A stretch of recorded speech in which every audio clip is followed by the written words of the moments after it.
This 911 operator, ignoring the caller's urgency, intentionally terminated the call, tragically resulting in the loss of a 27-year-old mother's life. What's the problem? Miss Baker, he's meant somewhere in the hospital. Who's Don't they? help me around.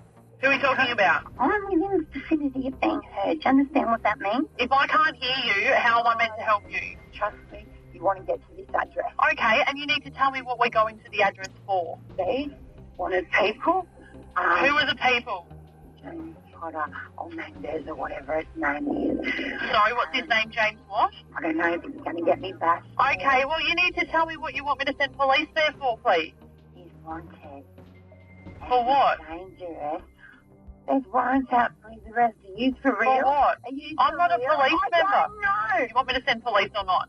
Yes. Okay, then you need to answer my question. I'm hiding in a bush answering your question. Why are you hiding in a bush? Oh my God. Oh my God, what? Police. I'm police violent offended. What are you hiding in a bush for? Because I'm ringing the police. I'm three violent offended. How do you know these three violent people?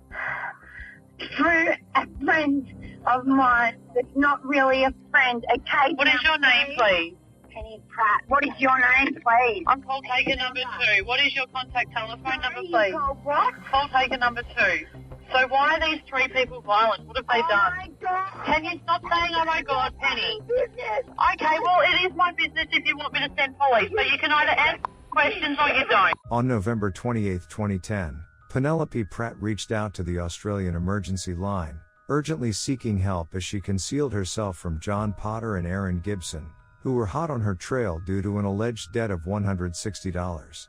From her hiding spot in the bushes, she pleaded for assistance. The operator never told police about the call and instead, after trying unsuccessfully to get Pratt to tell her where she was, the operator hung up on the 27-year-old mother. A deeper look into Pratt's past revealed her struggles, battling with learning disabilities and delving into dangerous habits from her early teens. Following her father's passing in 2009, she inherited more than 100,000 Australian dollars. However, her imprudent spending habits resulted in financial troubles thereafter. As an adult, she had 2 young children whom she did not retain custody of prior to her tragic demise.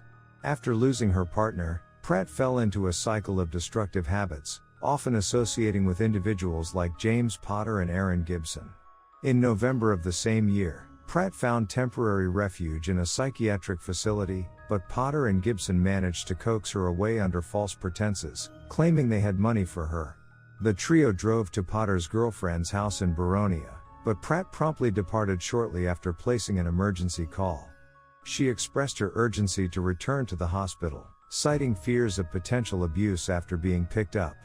Despite the dispatcher's efforts to locate her, Pratt persisted in emphasizing her need to retrieve her money before abruptly ending the call. 10 minutes later, she made her final call, desperate to protect herself from the looming threat. Allegedly, following the call, the confrontation intensified, with Gibson grabbing Pratt's hair and pointing a sawn-off rifle at her face, leading to her being shot. Potter reportedly aided in moving her to a bathtub before firing another shot. According to the coroner's report, Gibson instructed Potter to finish the job, which he did by stabbing her.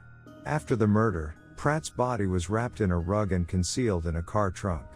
3 weeks later, her remains were found in the Dandenong Ranges National Park.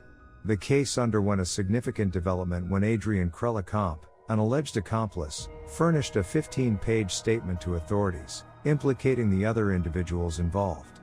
Krellicomp clarified that while he wasn't directly involved in the murder, he had provided assistance to the perpetrators. The trio drove to a remote bushland area where they disposed of the body.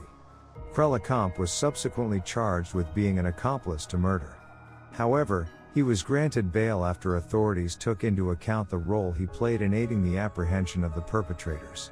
Potter and Gibson, however, faced murder charges and were sentenced to 24 and 22 years in prison. It appeared that justice had been served with Pratt's murderers being apprehended and imprisoned. However, outside the courthouse, the victim's aunt, Susan Clear, expressed her desire for the death penalty for the perpetrators, given that they had taken her niece's life.